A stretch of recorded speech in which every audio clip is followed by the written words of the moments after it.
Hello and welcome to As It Comes, life from a musician's point of view. I'm Davina, I'm a freelance cellist based in London, and for a lot of people I know here in the UK, it's back to in-person music lessons at school. Yay! I don't have to spend a lot of time speaking about the frustrations of teaching performance online, because over the past year, I've dwelled on the situation a lot. But I want to express how much of a relief it is to teach a student in person. That which can be fixed in a few minutes in person often takes 4 times longer online. I can see my student's foot placement for the first time in months. If a student has done something wrong, I can interject and correct it straight away, rather than wait over a laggy internet connection. And crucially, I can play with my students. We all know that even if you have the swiftest internet connection in the world with minimal latency, it's still enough to prevent you from even trying to play with your students online. There's so much you can do to support and help your student if you're playing along with them, playing a duet accompaniment part with them, even playing their scales in canon with them. There's a lot they can pick up on. An old colleague of mine called this scaffolding, which is a nice image. You're literally supporting the student as they play and, in turn, making music with them. But the last year has taught us to embrace technology within our teaching, and certainly going ahead, I'll continue to integrate more tech into my lessons. Personally, I was pretty old school before. Now, I can send backing tracks, tutorial videos, and PDF materials to students, where previously I would make endless photocopies of documents, which inevitably ended up crumpled in many a blazer pocket. Huge waste of paper as well. And a lot of the students have embraced the tech, becoming more proactive to watch a tutorial video or seek out the music they need themselves.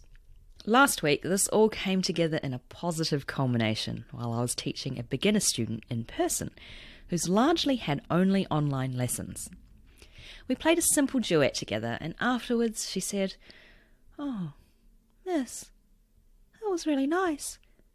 Can we record that?" So we did, and I uploaded it onto Microsoft Teams so that she could show her family when she got home. I don't think that would have occurred to either of us to do that just over a year ago. That made me feel warm and fuzzy inside. Moving onwards with the pod, my guest this episode is the pianist Anna Tsybuleva. We had a lovely chat a few weeks ago where Anna shared with me her approach to performing in competitions. They're a lot of work and very stressful. But Anna's got some fantastic tips based on her experience of preparing for competitions. And this can be applied to other situations as well, like auditions or concerts.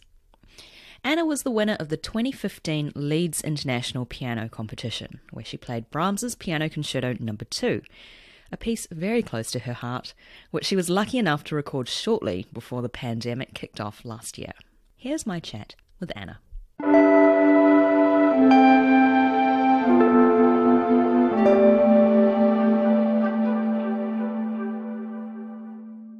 Anna, welcome to the podcast. Thank you so much for joining me today, all the way in Russia. So as someone who is used to performing all around the globe as a soloist and a recording artist, how does it feel to be in one place now? What have you been doing to fill your days during the pandemic? So thank you for inviting me.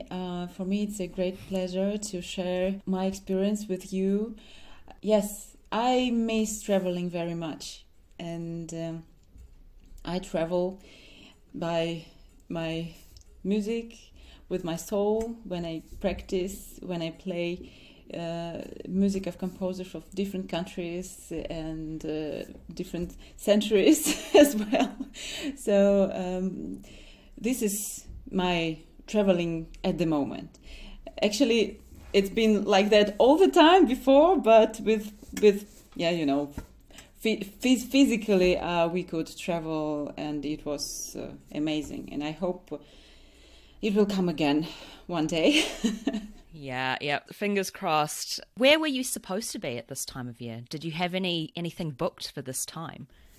Yes, I had a lot of concerts planned for this time, and we could postpone some of them.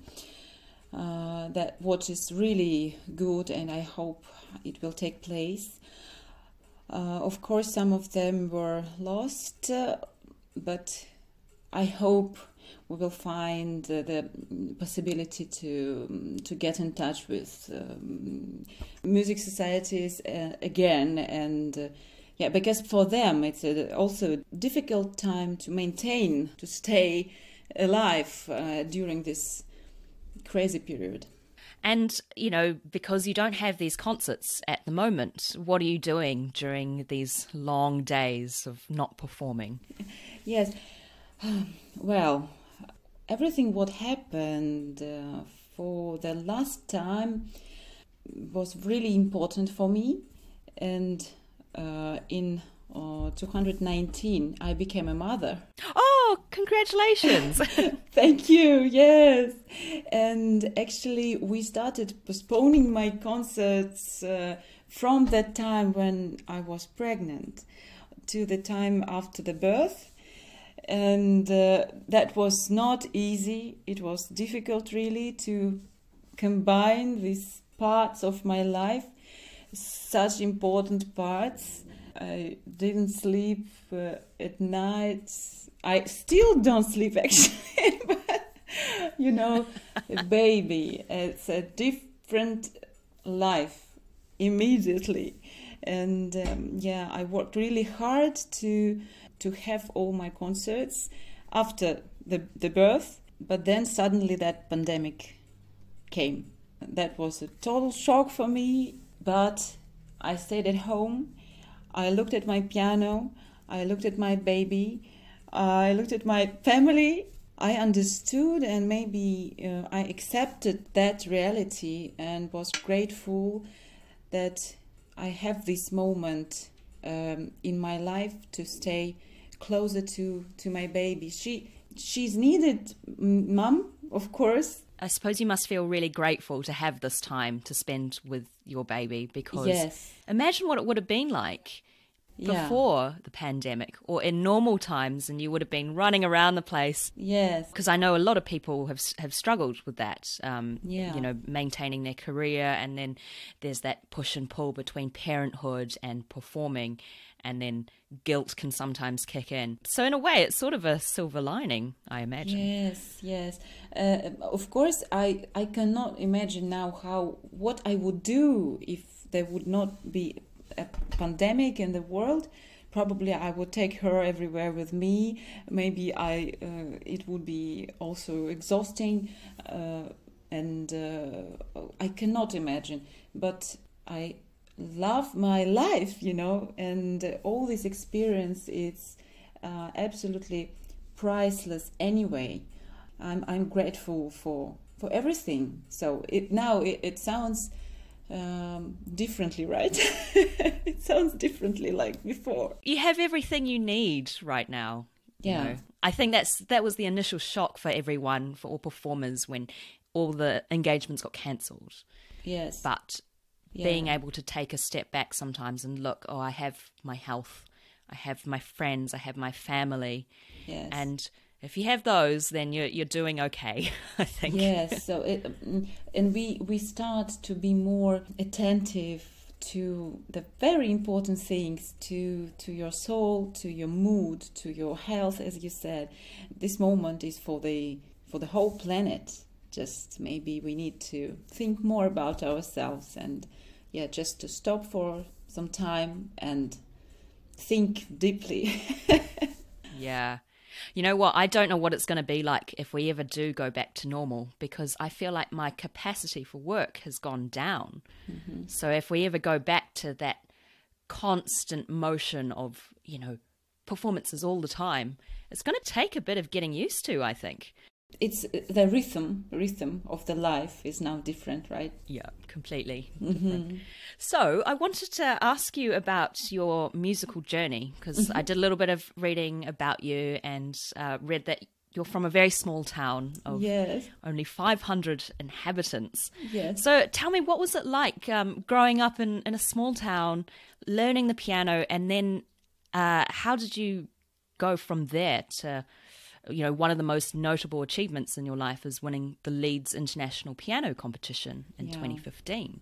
So tell me about that journey in between. Oh, when I look back, it seems to me totally magical. Yes, my mother was a musician. She gave me the first lessons. First of all, she played quite a lot at home, and she noticed that I react to music in a very good way. I dance, I sing, I want to play. So she saw that it is quite natural for me, and I like listening to music. And in my age, so I started when I was 6 years old. I loved the process, and I loved to go to perform on the stage. All these beautiful dresses, the stage, the light, and audience, and all pieces what I played.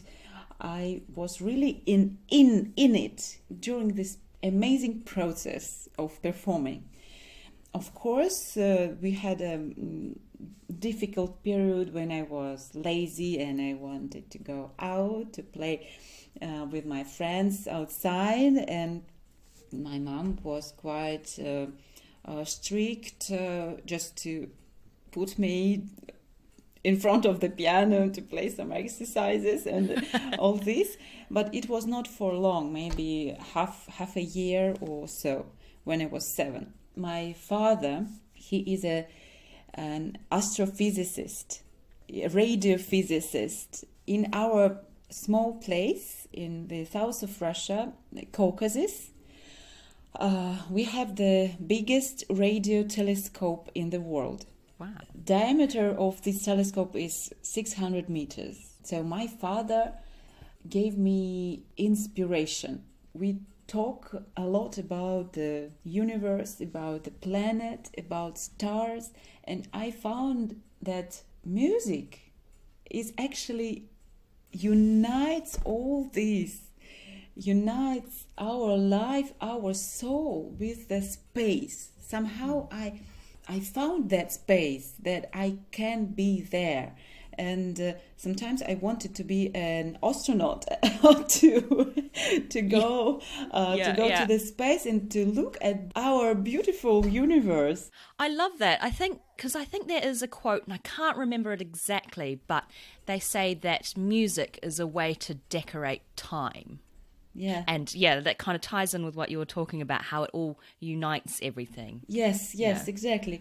And this magical world appeared in front of me, when I was playing, and I really decided to keep going on this way. When I was 10 years old, we went to the national competition. We met a very good teacher in a different city. It's a different region of Russia. She liked me as well and offered to continue studying with her. But as I was just 10 years old and we couldn't travel, it's about 700 kilometers from our place. So no possibility to go there like twice a week or so.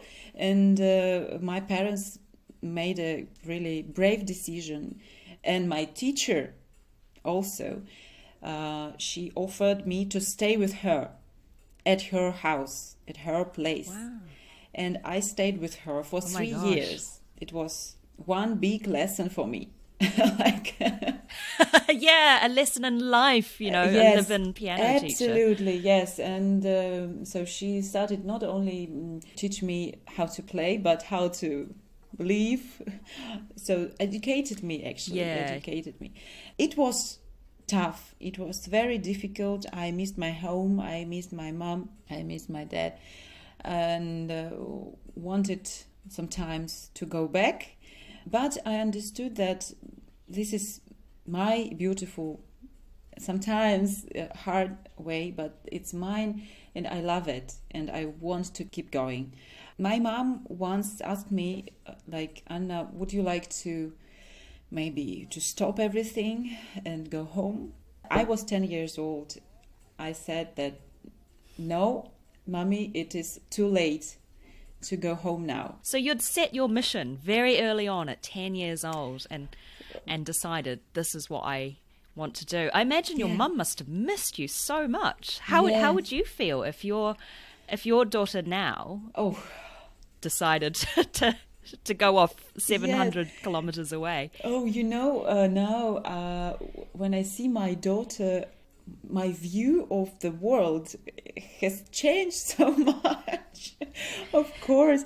But what I'm grateful that my mom, she gave me that freedom. So she understood that time came already, so early probably, but she wasn't afraid. So she somehow trusted me. Seized the opportunity, made it happen. Yes, and so she saw that I understand potential. Yes, so that I understand this part of my life, so that it's not because I was pushed or forced to do it. That was my choice, honestly. Mm-hmm.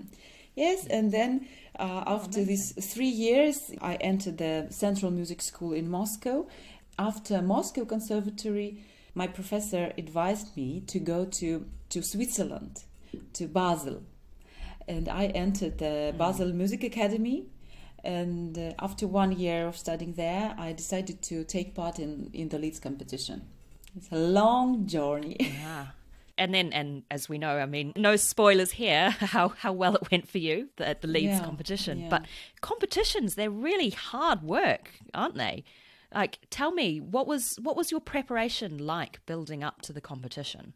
So I started taking part in competitions very early. My first teacher, she believed that we need to play as much as possible. I took part in 20 or so competitions before, like for young pianists, young musicians, and I had some experience. But during the conservatory in Moscow, I took part in 2 really good and major competitions in Japan, in Hamamatsu, which is really prestigious and very difficult. Actually, when I decided to go there, my professor said, "Oh, Anna, come on. No chance," she said. Oh, ouch. Yes, this was like some kind of a strict Russian tradition. Yeah, affected on me, like, no way. Come back after the first round, she said. But I got through the finals and I came 4th.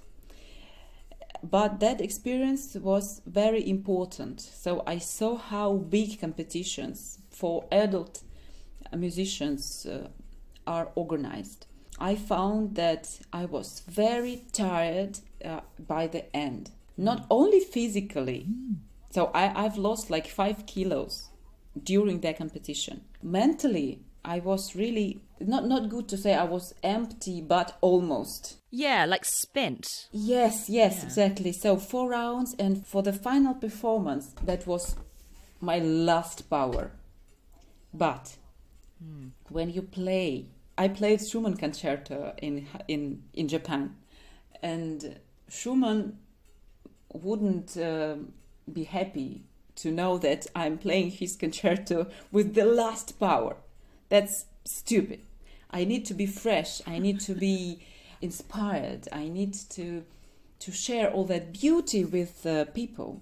But I had no power already for that. And I was really sorry about that. And I worked on my vision very much and tried to find that right mood, right behavior during the competition, and I prepared mentally very hard. And then when I decided to go to Leeds, I was ready, because I didn't want to compete, I didn't want to win, I just wanted to play. And I was concentrated on my program, just the program. The first round, second, the third, and the final. And I had a dream to play the Brahms second concerto with an orchestra from the first moment when I opened the score of this concerto. And then I saw that I can play actually this concerto in the Leeds competition. So I decided, yes, I probably will go there. And if I get through the finals, so probably I would have this opportunity.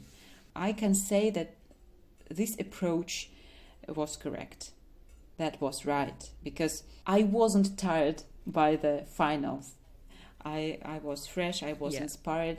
It was some kind of a musical journey, and I could share that joy of performance with people.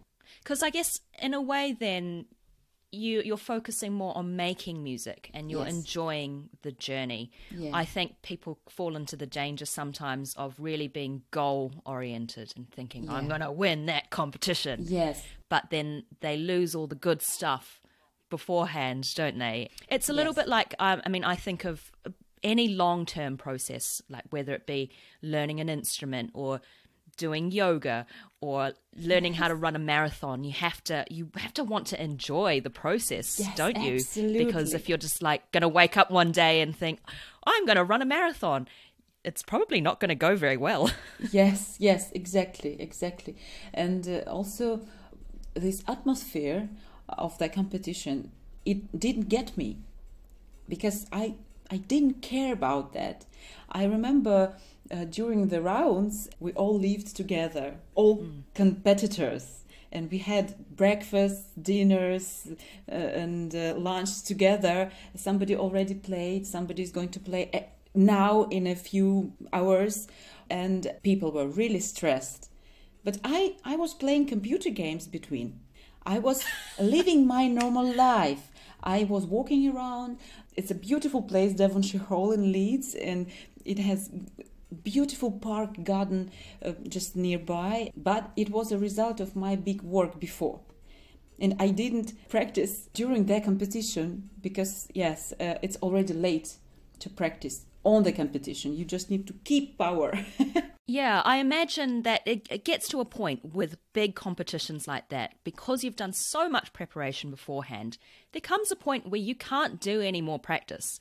You know, practicing your piece just before you go on stage for the next round is not going to do anything. It's probably just going to freak you out, right? Yes. So I really love hearing that, you're just hanging out, playing computer games, enjoying the scenery. Obviously worked. And actually, yes, my colleagues, so the other competitors, they were, Anna, what are you doing? What is it? What are you okay? I'm fine, thanks.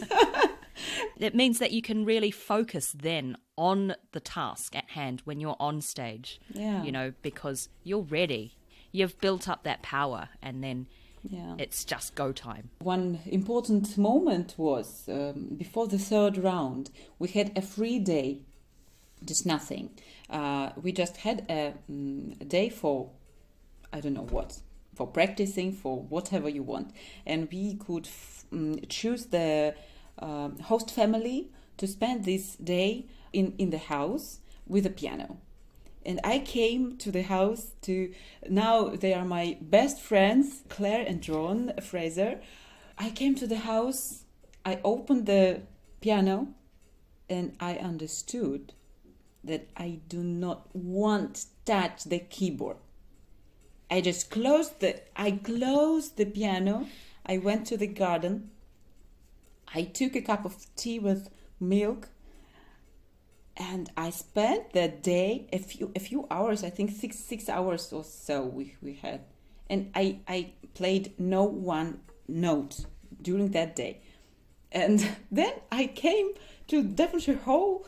I came back very fresh and happy. Other semi-finalists, they looked really tired. They were grey, They were so, how to say... Yeah, very tired in general. Probably exhausted. Yeah. And they looked at me. I was like with pink cheeks, very nice, like after some spa or so. And they look at me, Anna, what have you done? What were you doing today? I said, just nothing. But for me, it was a really the right decision. I took a break, and then I had that power till the end. And this is what I really recommend to all young musicians who is going to apply for big competitions. Just save your power, because save your energy. It's very easy to lose the energy. It's even you can lose energy when you are talking to people. If you feel that like it's difficult for you to talk, just, I don't know, eat, drink, go, or whatever. Yeah, drink some water, just chill out. No, I think that's very, very wise words there, you know, save your power, because people drive themselves so hard, and we can be our own worst critics, and that can just drive us into the ground sometimes. Yes, absolutely, absolutely. I think that's really valuable to hear. So as you mentioned before, you reached the final and you got to play the Brahms Piano Concerto No. 2. Yeah. And I have to say, from a cellist's point of view, and you probably know what I'm about to say, but I love the slow movement of that, because you get that wonderful solo with the cello. And actually, you've recently recorded that concerto, and you've got an album coming out later in the year, and you recorded it shortly before the pandemic kicked off. So tell me a little bit about why you decided to record this piece. Yes. So this concerto is a very special piece for me. So it's this masterpiece of Brahms, which I feel really close to.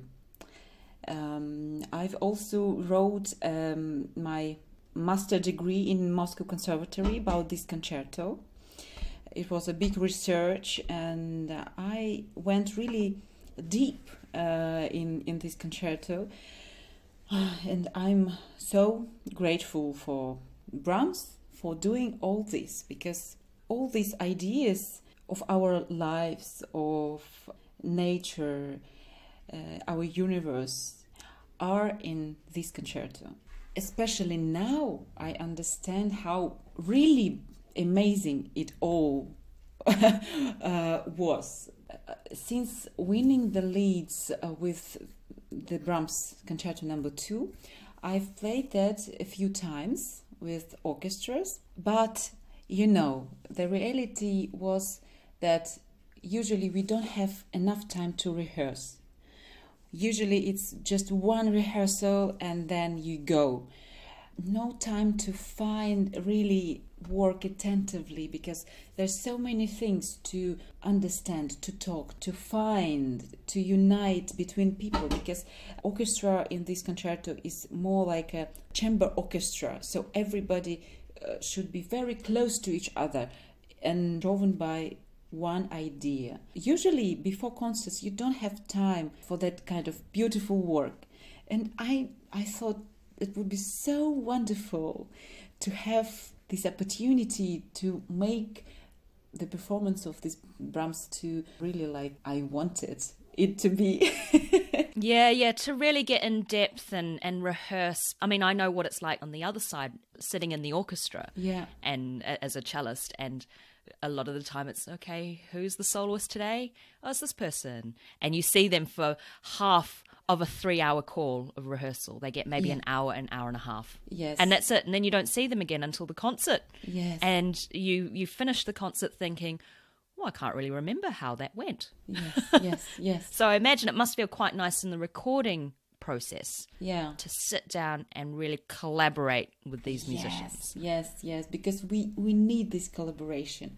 We need this kind of serious approach, because when I read about how Brahms worked on this concerto, how attentive he was and how important for him was how cello plays, how violins play, and all this very good ensemble works together. The conductor, Ruth Reinhardt, she was just amazing.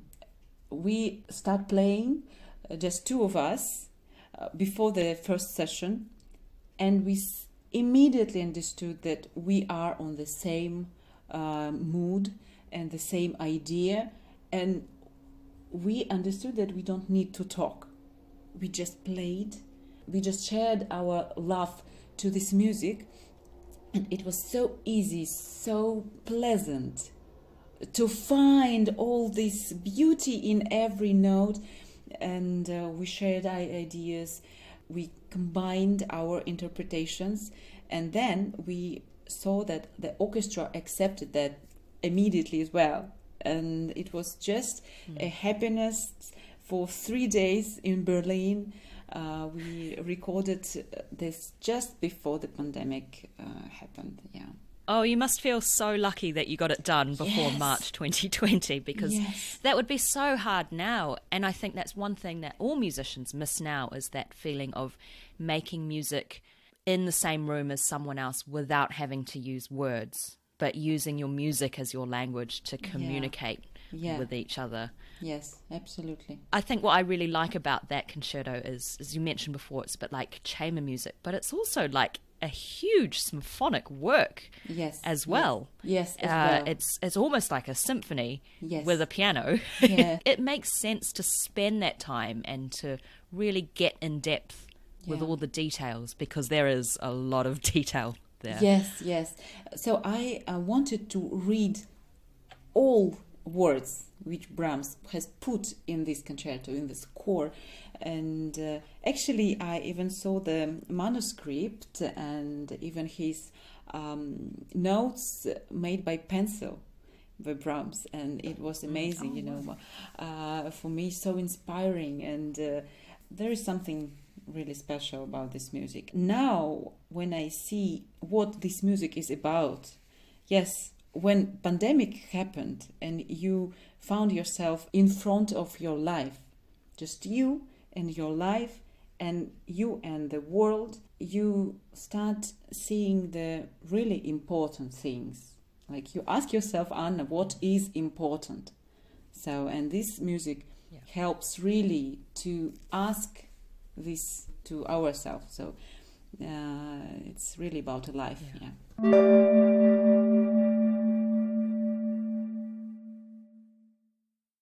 You may or may not know I have a segment in my podcast called the Wild Card Question Round. Oh. And this is where you get the opportunity to choose what I ask you next based on 3 topics that I present you.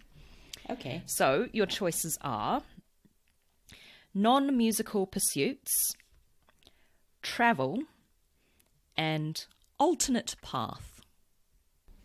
Yeah, maybe non-musical pursuits. Okay, so the question is, what's something that you like to do away from the piano? And I know you mentioned a little bit about this before when we were talking about your preparation for the Leeds competition, but what's something that you like to do when you're not practicing? Yeah. So as I am from that small place in Caucasus, it's in mountains, and I love downhill ski, and I do it from my childhood. Yes, and I even took part in competitions for championships for downhill skiing, and I had a teacher and we had a sport team, and it's amazing. I do it till now, and I love doing it. Mountain ski, it's amazing. Yes. Wow, you've done a lot of competitions in your life. Yes, right. It's amazing. What is it you love about downhill skiing? How would you explain why you like it so much? So first of all, it's a view.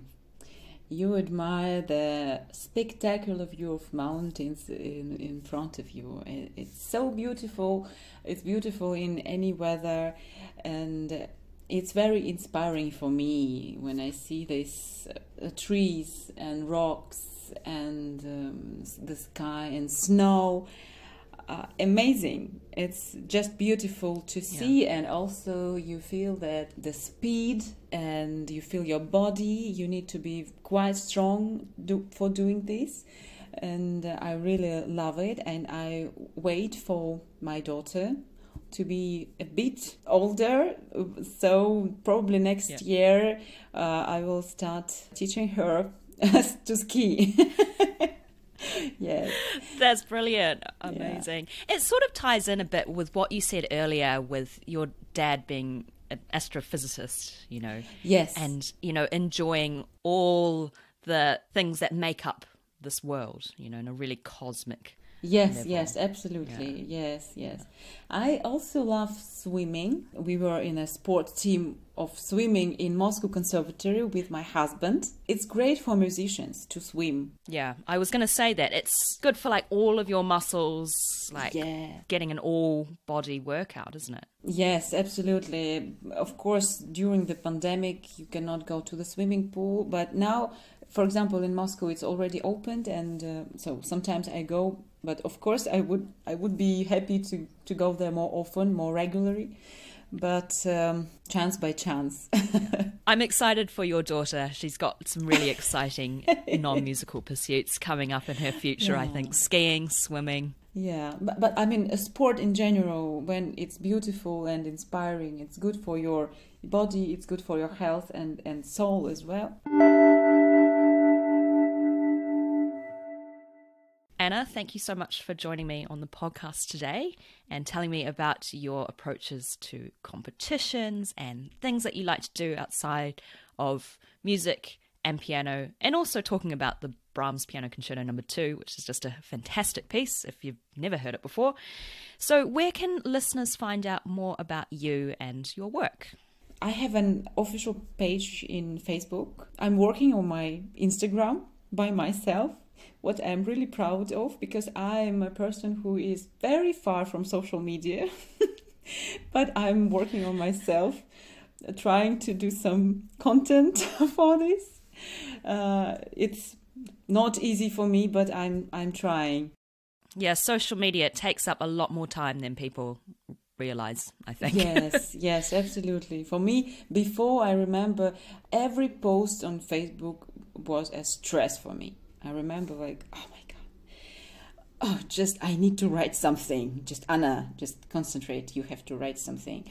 And I remember that kind of a new pressure on me after winning the Leeds, because I didn't expect that side of, you know, being a winner of the competition, of a big competition, that I must do Facebook and Instagram.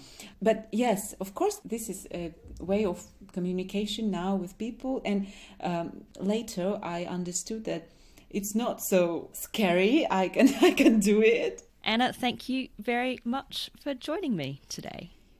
Thank you, Davina. Thank you. It was such a pleasure to talk to you and share my thoughts, and thank you for everything.